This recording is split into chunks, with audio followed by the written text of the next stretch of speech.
Hi everyone. My name is Coralie McIver. I'm the president of Bristol Law Society, and I would like to welcome you to this webinar on behalf of Bristol Law Society today. I am joined by Donna McGrath, who is going to be talking about how to unlock ADHD talent. But before I hand over to her, just a couple of housekeeping points first. We are recording this session, and it will be made available after the fact to those who have attended and signed up. We are using the chat function today rather than the Q&A, so please make sure that you drop anything, any comments, any questions, etc., into the chat box, not the Q&A. And some of you sent questions in advance. You'll be pleased to hear that most of these will already be covered by Donna's talk already. We may have time for a couple of questions at the end, but we are pretty tight on time. But we will try and answer all of those questions certainly during Donna's presentation. I'd like you to introduce you everyone to Donna McGrath. Delighted to have her here today. We've been talking about this session for a little while now, having met way back early in the year. So super excited that she's joined us today. And I will let Donna, I'm sure she's going to cover exactly what she does in the talk. So I will hand straight over to her now. And thank you very much, Donna, for joining us. No problem, Coralie, and thank you so much for that lovely introduction.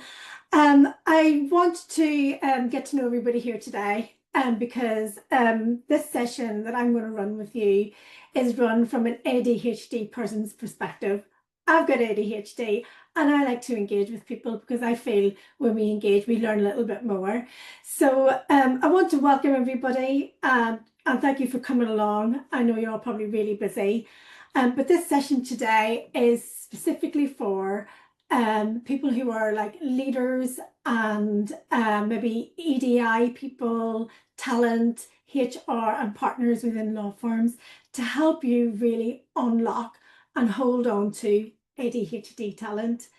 Because there's a lot of talk out there about awareness about what ADHD is and what it's not. But what I want to do is take it to the next level and talk about what the actual missed potential is in our sector. And I want to also talk to you about how easy it is for ADHD talent to leave law firms. I'll talk around what is going on for the person and what is going on within the firm that is probably causing those people to leave. So it'll give you some insight. And then what I'll do, I will talk to you about, how you can deal with that with the individual and firm-wide, mostly focusing on firm-wide. Before we get started though, I do want to get to know you and I would really want to encourage you to locate the chat box. If you haven't already located it, it should be on the bar at the top and hit the chat box. And I want to know your name, where you work and what your role is. Because I want to get the conversation going because again, you'll get more out of this session the more we interact. And again, if I say something and you're not quite sure, just pop a question into the chat. I want to get the chat going because at the end of the day, at the end of the session, we might not get the time. So I want to give you as much value of what you need while you're on here today. So I'll stop waffling and I will talk to you about what we're going to deal with. So first of all, I'm going to talk to you about the missed potential in the legal profession around ADHD. Then, as I say, I'm going to talk to you about why ADHD talent actually leaves law firms. Then I'm going to move into talk to you about what changes need to be happening within your firm or within your strategy to hold on to ADHD talent, and not just that, but to actually harness that talent into something really advantageous for the firm. And I will talk to you about the practical strategies that I help firms put in place in order to harness talent and to keep that talent and to also teach others within the firm the ADHD talent.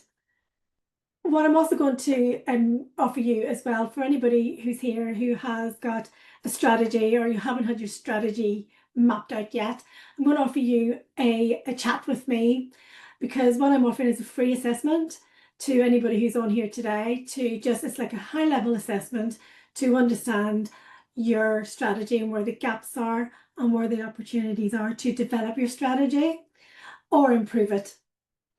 So, as Carly has introduced me already, I'll give you a little brief piece of information. So, my name's Donna. You're probably wondering, what authority do I have to speak on ADHD within the law? So, I am a former solicitor and I've been working in the profession for 20 years now. And I started out in private practice and then moved in-house. That's relevant for what I'm going to be talking about today.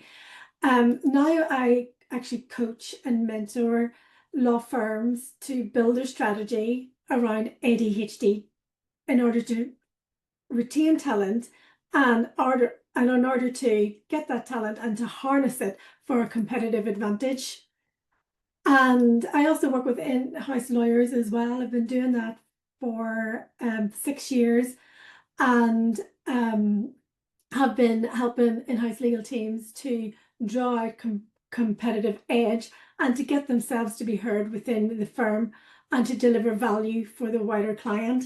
And what I do for in-house lawyers is exactly the same as what I do for firms, only in a different setting. I also have recently been asked by the Law Society Gazette to write an article on how to harness ADHD talent within law firms. And the New York State Bar Association has asked me to write on how the billable hour actually is something that can actually impact ADHD talent within the firm. So for anybody who's here and would like to see that when it's published, I will send that to Corley, and maybe you can send it out to your members. Thank you. So for anybody who hasn't located the chat box, if you could, because I'm going to be asking you questions today on where you are with things, so I can then take the content to the right level. So Alexandra, Chloe, Daniel, Ellen, Eloise, Emma, and so forth, if you could write into the chat box where you work and the role that you're in, that would really help this content come alive for you. Also, to let you know, as I say, I've got ADHD and I've just been diagnosed this year with it. So I went through the profession for nearly 19 years undiagnosed, and I actually left private practice to work in-house because I didn't feel like I fitted.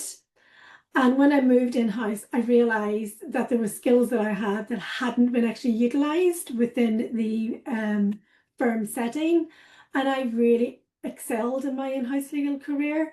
And what I've actually learned is those skills that weren't being utilized within the firms actually is the ADHD skills that in-house legal teams actually take advantage of with me helping them. And I actually help them to sustain those skills within their teams. Hi, Ellen. Hi, Alexandra. Lovely to meet you, Alexandra. Trainee lawyer. Lovely to see you here. You are the future expert in ADHD then in this sector. Laura, legal ops, lovely to meet you. Joy, lovely to meet you. For anybody else who's here, please let us know where you are in terms of your role, and I've got your names, but I just don't know what you do. So moving on, less about me, more about you. So part one, as I say, I'm going to talk to you about the actual skill set that lawyers, people with ADHD have, that actually give competitive advantage to clients. So if you're someone who is sitting in the HR team or talent team, you can start to link your strategy to actually real value for your clients. And that's a good thing, because clients like to know how the law firms are performing with EDI and talent development. So who do we tend to ask in terms of what competitive advantage is? We could ask the law firm, but in actual fact, the best people to ask is the client. Now, I've gathered loads of information from the various different in-house legal functions that I have worked with over the last 15 years, and the things that they're telling me that they see as competitive advantage is these. Someone who understands their world and the priorities and the challenges that they have.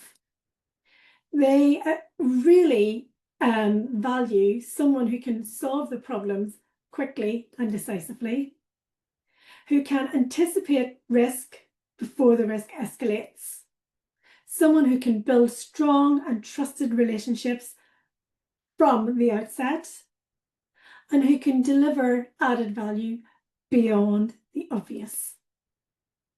They like people who can give commercial advice wider than that has been asked for. And guess what? People with ADHD naturally have these skills. Now, you might be sitting there thinking, well, I know a lot of lawyers that can do that. In my experience, they probably can, but not to the degree that someone with ADHD can. And we're going to explain to you why. Because the skills that people with ADHD actually have is they have fast, integrative problem solving. We see patterns all over. We see patterns in behavior. I see patterns in music. I can listen to a piece of music and play it back nearly the same without having to sit down and practice it. And this is the same for reading nonverbal cues.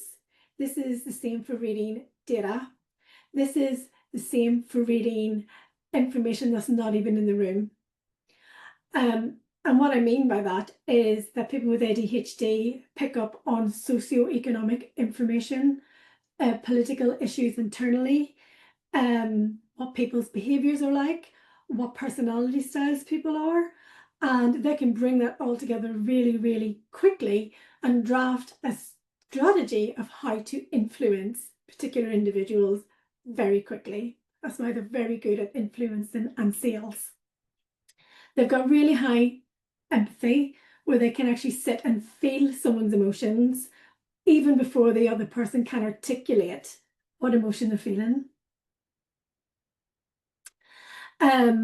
The recording is being shared after the session, Alexandra.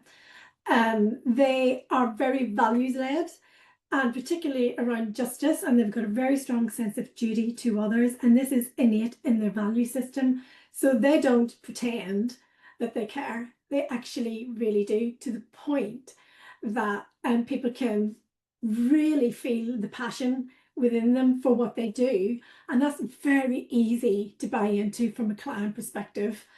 As I say, they're very good at reading risk. They anticipate risk really early, part of the problem solving and the pattern recognition. And they've got big picture integration. As I said before, we can see loads of different things up here, where the neurotypical person will get a problem and go from problem to solution, where the ADHD person will pull in information from different sources to question the question before they even start to give the solution. Now, there's massive advantages in that for the client.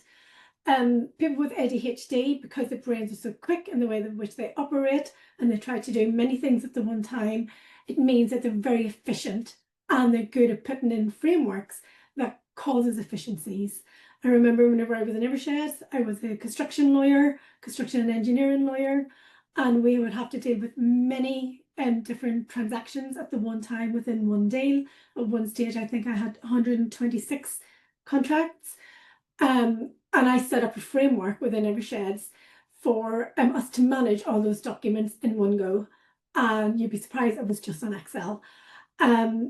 We apparently have really good humour, but not everybody thinks we're funny. But the good thing about people with ADHD, because the legal sector is such a heavy industry, let's not argue that it isn't a lot of pressure. So people with ADHD tend to bring a little bit of lightness into that space, which can raise the emotions of everybody else and make them more focused on their work.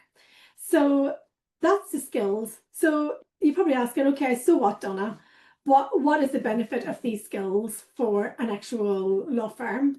Well, the fast strategic problem solving skills has got a massive benefit for law firms because, as I say, we can cut through complexity really, really quickly.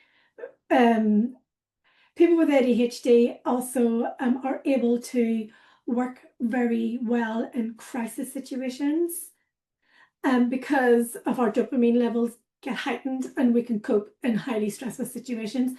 Maybe not so great around the house, but in very, very good, highly stressful situations. But the problem that they have is that law firms have a very rigid sign-off process, which can really stifle that fast pace.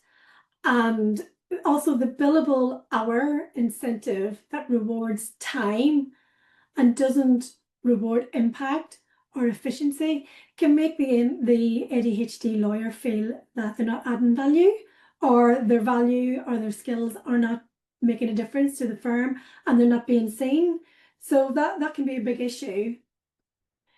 The next skill, as I say, about pattern recognition and integrative thinking, as I say, this is about seeing patterns and spotting risks early, and it adds greater value to the client because we're able to pull together wider issues relevant to the client into our advice. So whenever the advice goes out, the advice isn't just answering the question that's been asked, it's given a wider remit of that advice on how it might impact the organization that you're advising more fully. And as I say, having worked in-house, having been in Severn Trent, Rolls-Royce, Holland and Barrett, when a law firm gives me that, that's whenever I feel I can breathe and I've got a really good partner beside me. So that added value builds massive trust, and I wouldn't want to move away from a law firm like that. And again, this is blocked by law firms measuring a success around task. If you finished a task and it's allocated, a time's allocated, and then you charge for that time, sometimes the value that an in-house lawyer can bring, sorry, an in-house lawyer, an ADHD lawyer can bring, is that they can actually reduce the time that they can do something. It's actually done quicker. So the client feels that they've got more value, so they're more likely to come back to that lawyer to get the work. So it creates a retention loop and again builds trust. So as I say, highly emotional intelligence, you don't need me to explain this one to you. Emotional intelligence makes you relate to people a lot quicker, and it can build rapport and improve relationships. And particularly if there is a client issue and there is potentially a service issue between the firm and the client, someone with ADHD, because they've got high emotional intelligence, can go in and read the situation very, very quickly and understand what the client actually needs, maybe even beyond what they're asking for. And again, that insight can really move through a lot of friction. And again, people with ADHD looking at transactions, particularly transactions where there is big issues to unlock between your firm and another law firm, we can unlock those really quickly. So transactions can go through quicker for the client. But again, these can be blocked by traditional law firms who have environments that prize detachment or dismiss these soft skills or doesn't value them as much. Again, that has an impact on the ADHD lawyer. So anybody, any questions on this? A shout in the chat. So as I said, the values-led skill and the intuitive decision-making comes along with this, along with empathy as well. What this does, it creates integrity in the culture that the law firm operates within, and that resonates with clients, particularly clients who have got ESG and EDI priorities. And that can really strengthen the firm's long-term reputation publicly. However, again, that skill can be blocked by hierarchical models where maybe the lawyer who's got ADHD doesn't get access to the client. Excuse me, you will see statistics later that people with ADHD, the percentage of them in law firms obviously is lower than neurotypical. Neurotypical tend to excel. People with ADHD don't, they tend to move out. And that can be a problem because then that talent is leaving and then the firm isn't getting the benefit of these skills. And one of the challenges is the firm thinks that they have these skills, but it's because they don't understand that people with ADHD have them tenfold. So the big point here really is that the lesson here really is that clients want lawyers who solve problems fast, who can see risks beyond the ones they're even asking advice against, who can build trust, who can actually see the wider issues and understands their operation and the challenges that they have, because this brings greater value and it brings more support for an in-house legal function, for example. And as I say, ADHD lawyers bring these skills, and if they're harnessed right, firms can actually gain client and employee loyalty. And because the ADHD person is highly creative, they can bring new creative and efficient, let me add, and they can bring really innovative ways to deliver legal service for clients that can make the service feel more valued. Again, bringing back the trust point. So that's the big takeaway on that. So the next thing I'm going to move into talk to you about is why are ADHD lawyers leaving private practice? And I'd like to ask you what you think. What do you think, knowing what I've just told you, what do you think could be the main reasons why people with ADHD are leaving law firms and particularly going to in-house or maybe even setting up on their own? It'd be really great to hear from you to see what you think the answer might be based on what I've just informed you of. I will continue on, and if you want to put something in the chat, then we can talk about it. But the big thing is that they leave is because of burnout. Now, people with ADHD will have burnout. Yeah, there you go, Alexandra, you burnt out. That proves my point. I can go away now and finish. So the reason is, I don't know, Alexandra, whether you have got ADHD or you've been diagnosed, because people with ADHD burnout is a higher threat for them. The reason is this, because we mask our ADHD because we're high functioning. Lawyers with ADHD are high functioning.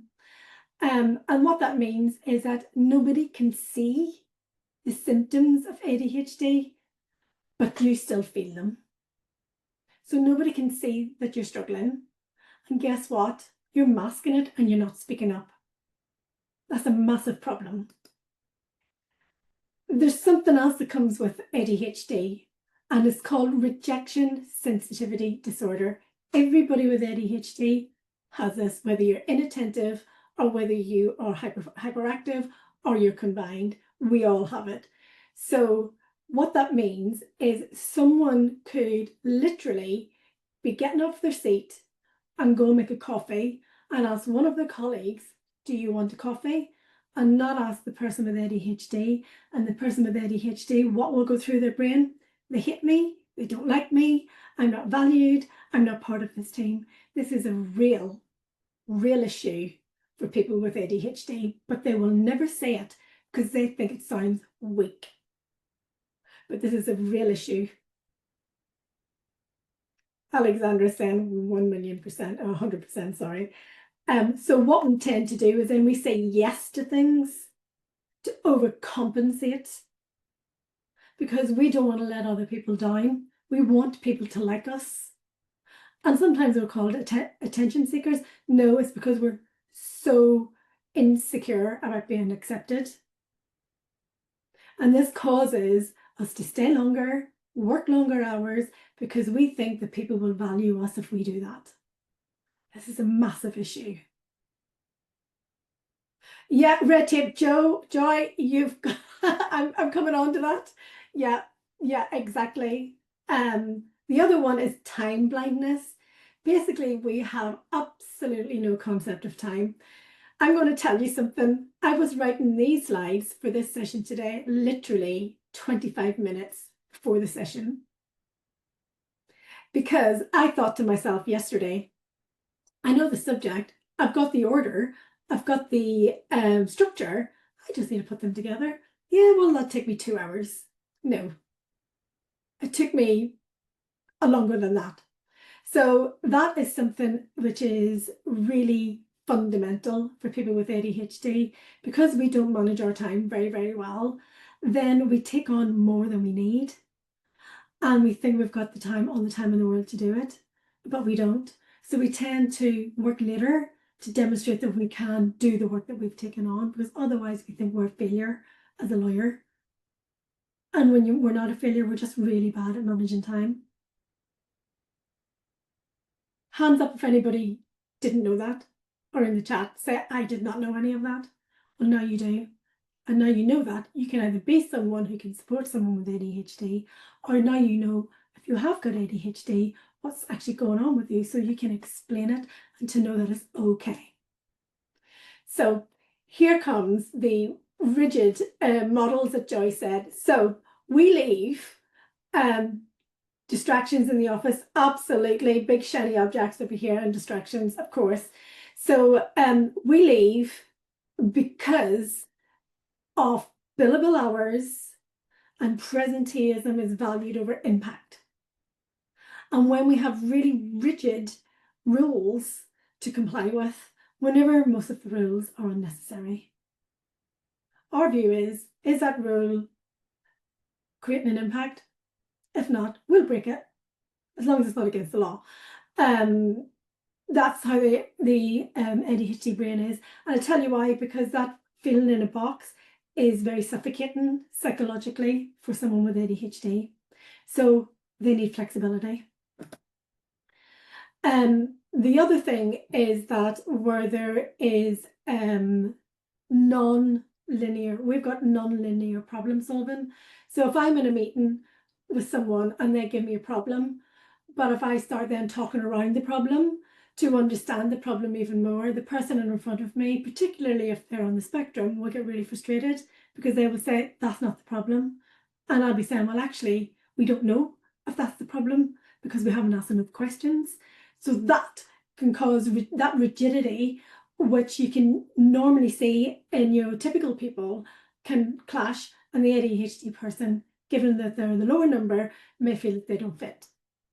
Again, where innovation is not one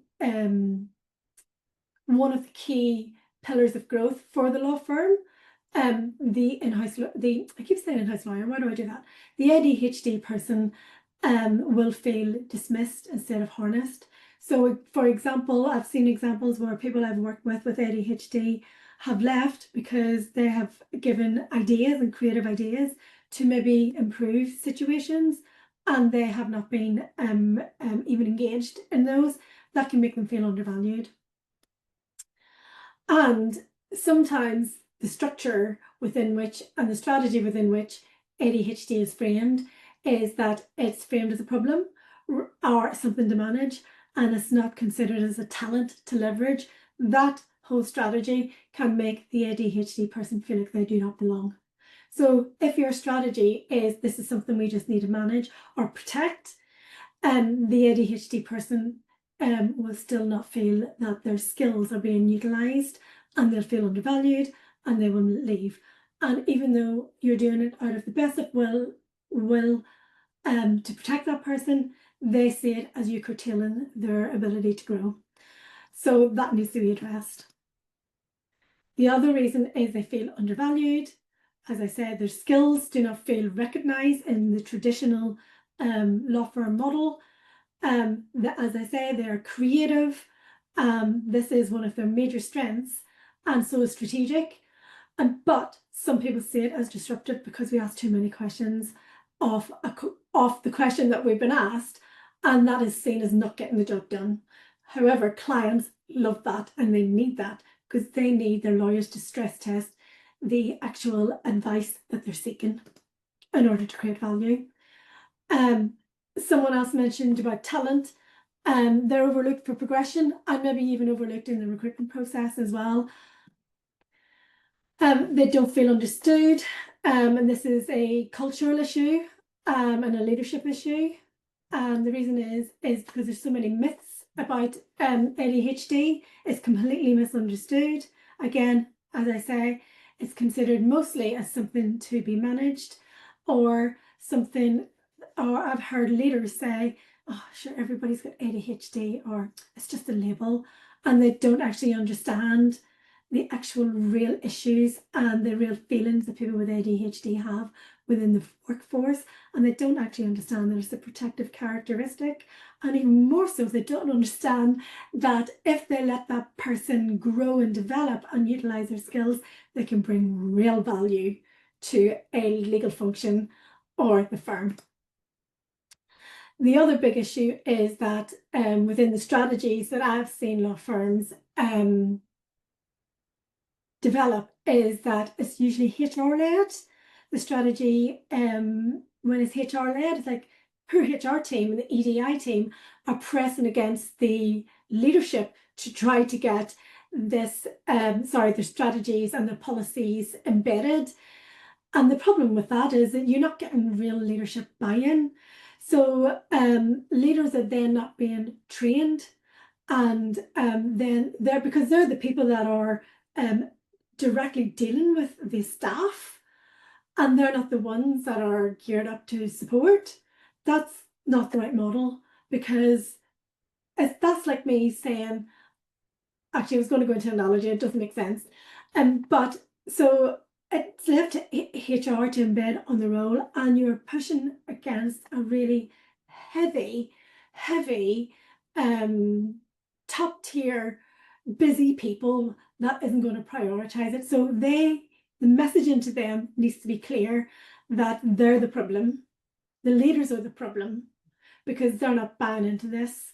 But they also need to see in order for them to buy into it, they need to see the advantage of it, which I'm talking to you today about. So if you can inject some of this into your strategy, maybe your leaders will actually start to listen. And as I said before, the environment isn't set up for inclusion. Let's be honest, the traditional law firm model is historically, it's very, very conservative. And I know Carly and I had a conversation about this on my podcast, and she said that she has seen progress with regards to other disabilities. But because ADHD is still young, really, even though it's been in the medical sector from 1911 and formally coined in 1980, the world is still playing catch up. So what do we expect? Of course, it's going to happen. So again, because of all of this, the ADHD person will not feel valued, they won't feel accepted, they will do long hours, they will start to feel stressed, they feel excluded and unsupported, and guess where they're going to go? Elsewhere. Because they don't feel like they can speak up either. So this is good information to give to your partners. So what do you think? I'll ask you this question. What do you think the average cost of losing and replacing a mid-level lawyer in the UK?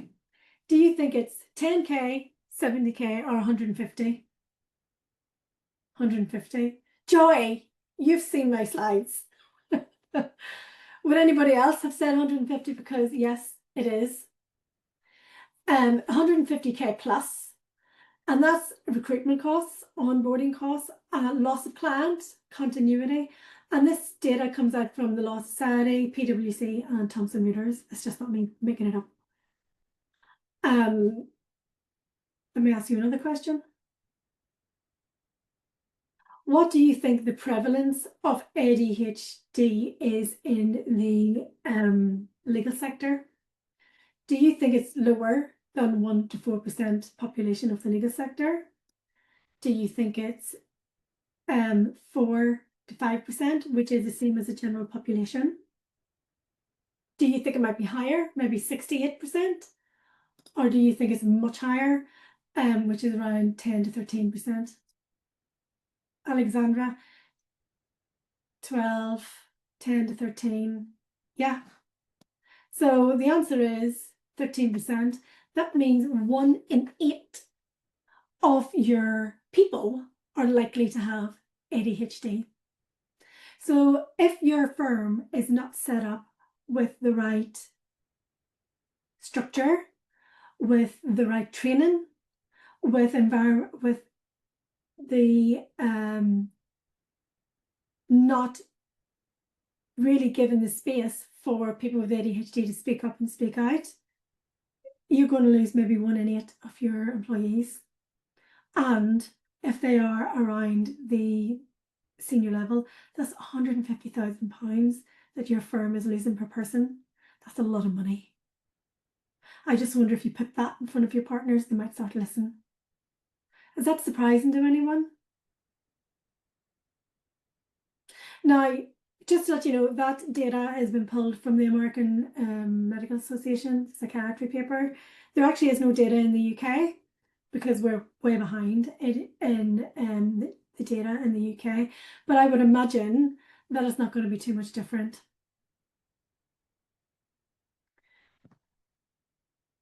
What other costs are there to firms if they don't address the ADHD problem? As we said, they will lose client trust and continuity. And because we're so joyful and happy, it can damage team morale because it's the people who are probably bringing a little bit more lightness to the team who are actually leaving. And that's going to create a particular culture. It will also increase the attrition rate. And that's not good publicly for a law firm. And can give a reputational risk as them not being great. And I would really encourage you to read the role on Friday over, I think it was 3 weeks ago, around a particular law firm. I'm not going to mention it here because it's gone public, who had lost some people who they've said that they've got ADHD, and it's gone a little bit viral around a role on Friday. Might be worthwhile taking a look at. And again, this is loss of commercial opportunity. So it isn't just losing the people, it's losing the opportunity of having that person. So what's the message here, everyone? ADHD is real. It's in your firm. 1 in 8 people will have it, and they will leave if you don't have the right mindset and the right structure and the right, the right culture in your organization. And it's going to cost you revenue, clients, and growth.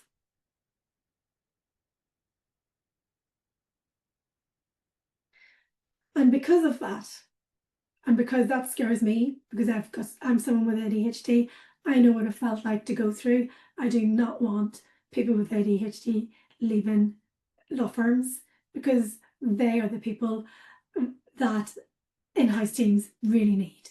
Obviously, they need the work to be done as well, but these are the people that draw real value. They are entrepreneurial and strategic, and they really help clients beyond what could be given. So what I've done, and what I'm going to share with you, is I have created a benchmarking assessment for firms. So if anybody on here is in HR, who is in DEI, or EDI, sorry, or who is in talent, I would really encourage you to take real advantage of this because it's a free assessment that I'm offering out. And I'm going to put a link to book a chat with me for you to get it. It's absolutely free. what you're going to get is a call with me to set up the assessment for your firm. The assessment is really high level, but it will give you insights into the immediate risks and opportunities within your strategy. And what you will get with me after that is you will get the results, and I will talk to you about how these results can shape your ADHD strategy. So we'll look at how you can make changes. And then we can talk about, if you feel that you need it, a little bit more support on how you can protect ADHD talent and even harness it to give competitive advantage to the law firm. So because I'm a busy woman, I'm offering 7 spaces. I don't even know if we have 7. So yeah, we have. So anybody who's on here who wants to even talk to me about this and who's interested, or maybe doesn't even know that you can do it, still please book the call. I've put a link in the chat box. So if anybody who is not in the chat, get onto the chat and look at the calendar and book out. It's only like a half an hour, 45 minutes with me, and I'll talk to you through about how you can do this assessment. It's absolutely free, and it would give you an idea of where your holes are and where you need to focus, maybe focus your strategy over the next 12 months. If you've already got a strategy, it might be worthwhile actually booking on, because you might want to change things. So let me ask anybody who's on here who actually got a strategy or hasn't started a strategy, is there anything that I've said that you would start to think differently about how you and your firm might approach harnessing ADHD talent? Just let us know in the chat when you're ready. Do you talk about harnessing the talent, or is it just about protecting the people who have ADHD because they're a protected characteristic? Or maybe it's just all about creating psychologically safe spaces. So the link is, so I put the link as to the host and panelists. Can I send, oh, here we go. Thanks, Joe. So yeah, I need to send it to everyone. There you go. Thanks, Joe. So I've just put that into the chat. I would really encourage you to, you're very welcome, Joe. I really encourage you to just pick that chat and do the assessment, just to give you a bit of a better idea of where you are. It's free. Why wouldn't you do it? Emma, if you feel that you, so Emma said it's a good place for anyone to start is to share these talents with their firm to raise awareness. I wouldn't start there, and I tell you why. And I don't mean to sound like dismissive of you. That is something that's essential to do. I think you would need to take an assessment to see what you've done already, and to embed these into what you've done already, because the worst thing you can do is create another line of work for you. I would say, if we were talking, that you want to embed them in, and I would be looking at what you've got already to embed it in, because that will actually help you get the message out better. So Emma, feel free to book a chat and talk to me, and we can talk about how you can do that. But that is essentially what Emma's saying, is they need to understand the talents. And it's not just the talents, it's the commercial advantage that they bring, because that's whenever partners start to listen, whenever they hear about client experience and potential greater revenue, and looking at more opportunities to work with clients. That's when their ears perk up. Obviously, they do care about these other softer things, but we know the bottom line for a lot of people can be a more compelling argument. So feel free to book that conversation, and I'm going to move into the final section here about, well, what on earth do we do? Now you've given us all that awareness, Donna. Thank you. We know what the traits are.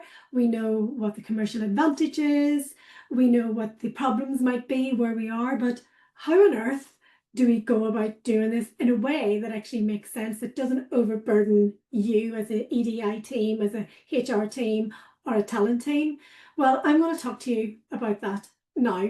So the big changes that I help law firms make is around awareness. As Emma said, awareness needs to be raised. There's a particular way that awareness can be raised, what actually makes it more impactful.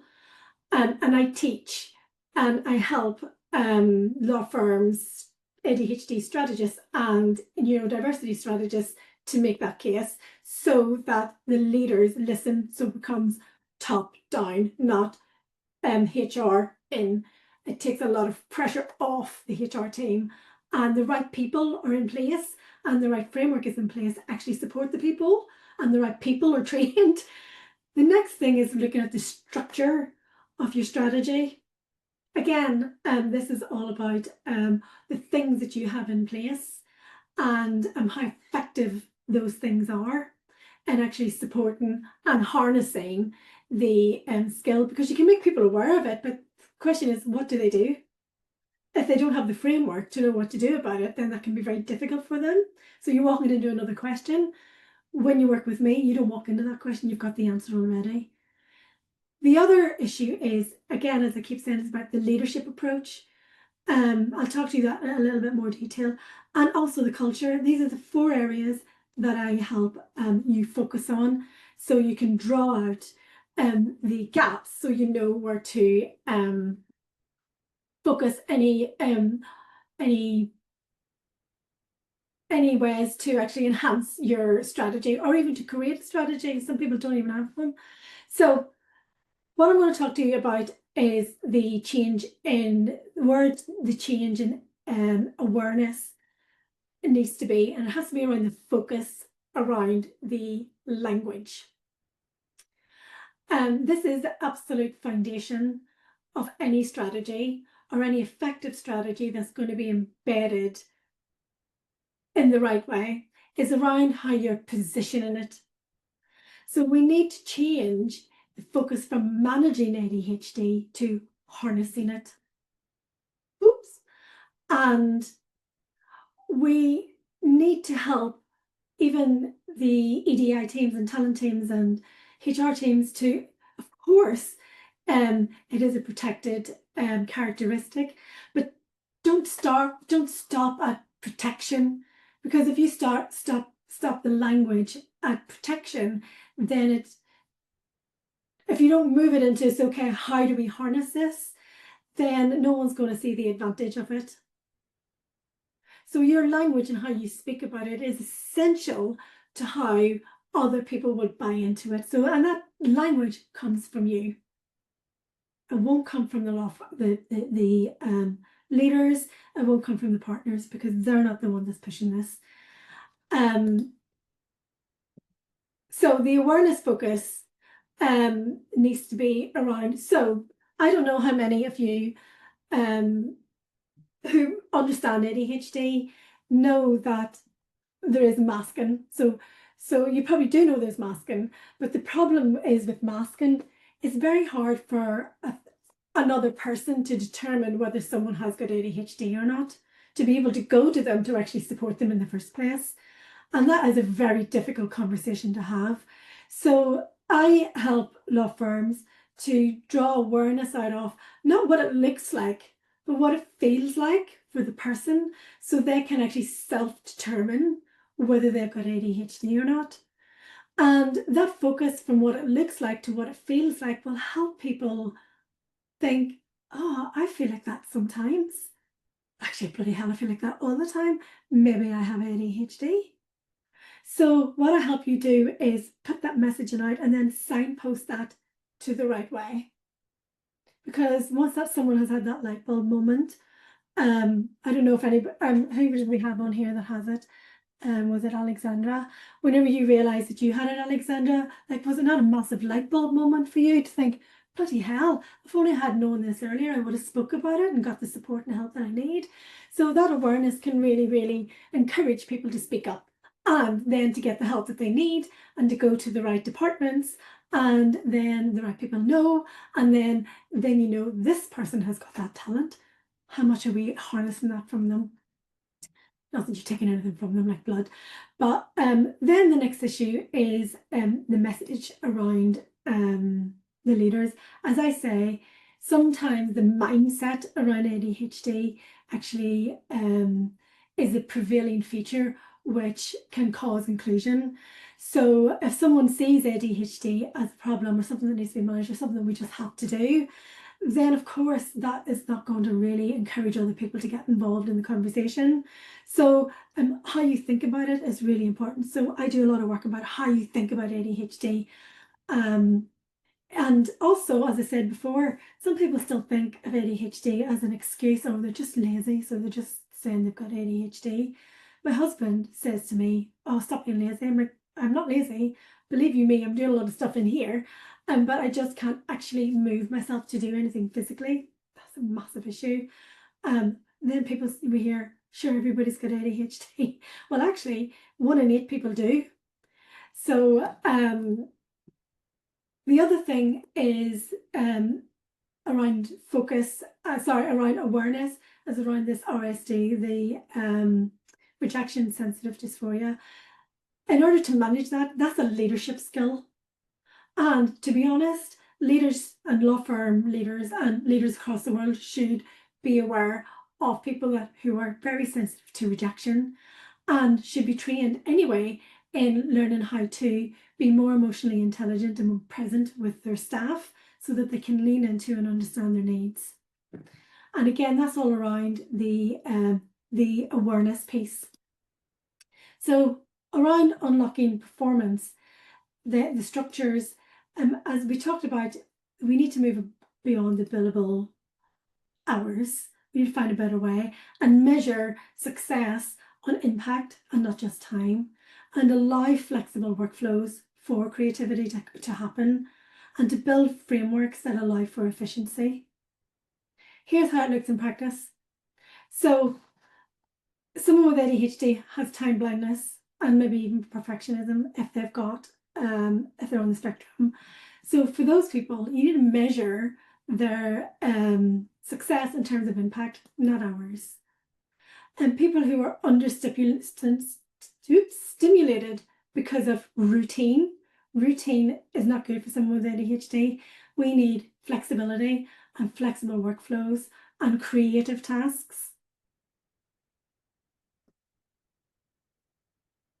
So people with ADHD suffer from overwhelm and disengagement because they feel there's too much to do and they don't know where to turn to first. And that can actually physically stop you from doing anything. So it's really important that their work is broken into mini targets so that they're achievable.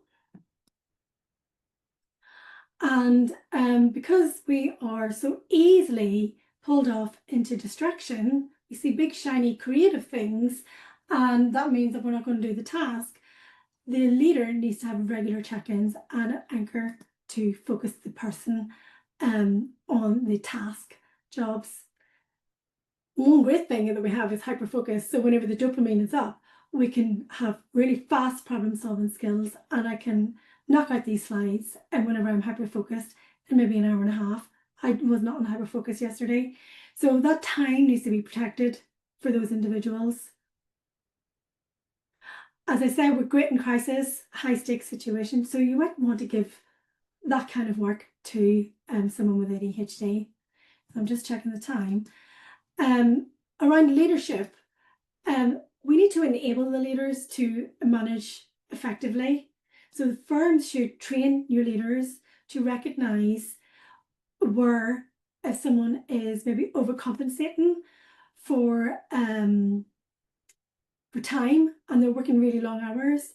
The leader needs to learn the red flags around that so they can approach that member of staff. The leaders need to be trained to manage RSD, and they need to have the skill set to build systems for early check-ins and prioritization of work. And they need help to embed processes for setting collaborative limits on the work that someone with ADHD can undertake at any one time. And they have to model these boundaries at partner level. So if they're not doing it, how can they expect people underneath who are managing managing staff below them to do the same. And as I say, I keep saying this, we need to shift the metrics from measuring impact, not hours. So I'm just going to move. This is the same kind of thing. So looking around culture, around how you think, as I said, we need to reward commercial value, not just time. We need to foster inclusion and psychological safety. And I know that you all probably already know that, but how you build psychological safety and get someone with ADHD in is a very, has to be a very careful process. And we need to celebrate diverse thinking and innovation and not shut people down whenever they come up with a new idea. Around rewarding commercial value, this is around culture. The culture, as I say, time should not equate to value. ADHD lawyers may actually underbill, even though that they look like they're working long hours. That's a key tell sign. But we might underbill because we are time blind and we are perfectionists, so we may be afraid to record time against something that we think that's taking too long for us to do. So the real value that commercial value is where we spot inefficiencies, where we can see risks that are coming down the line, where we connect teams and their ideas so the whole business works better together. My question is, how well is that being celebrated and rewarded within your firms? And again, it's about redirecting, playing the people with ADHD to their strengths, allowing them to bring more innovative ways to work, allowing them to collaborate, allow them to develop client relationships, allow them to go and speak to different teams to see how they work and how they can work better together, give them that freedom to do that, and the commercial value will come out after that. The culture of creating psychological safety, it has to be safety, and it doesn't, it detects withdrawal. So if someone's withdrawn and they're going silent, there's a massive issue. As I keep talking about RSD, it's really, really important that everybody is aware of RSD and they know how to lean into and help someone to feel included and safe. As I say, if you don't have these in place, you risk losing innovation and you very have blind spots. Thanks, Samantha. Thank you for being here. So to build safety, the key thing is for the leaders to have one-to-one conversations with the people who self-determine ADHD, to encourage honesty and to model openness themselves and give space for the different working styles. So we're up against time, but the big thing that I wanted to do to pull this all together for you is that the 4 areas that is essential to look at is awareness, the awareness in your organization, and that also is around the language that you're using to explain what ADHD talent is and how to harness it. If you're not speaking like that, guess what? No one else will. The structures need to be there so that the leaders can utilize them easily, because if the framework isn't there for them, then they're going to get lost as well. The leaders need to be driving this so they can drive the culture, because guess what? The future belongs to the firms that harness ADHD talent, and it all starts with your strategy. And if your strategy isn't right, then the implementation isn't going to be right either. So again, I'm offering out, as I say, that conversation so you can benchmark your strategy and understand where your gaps and opportunities are.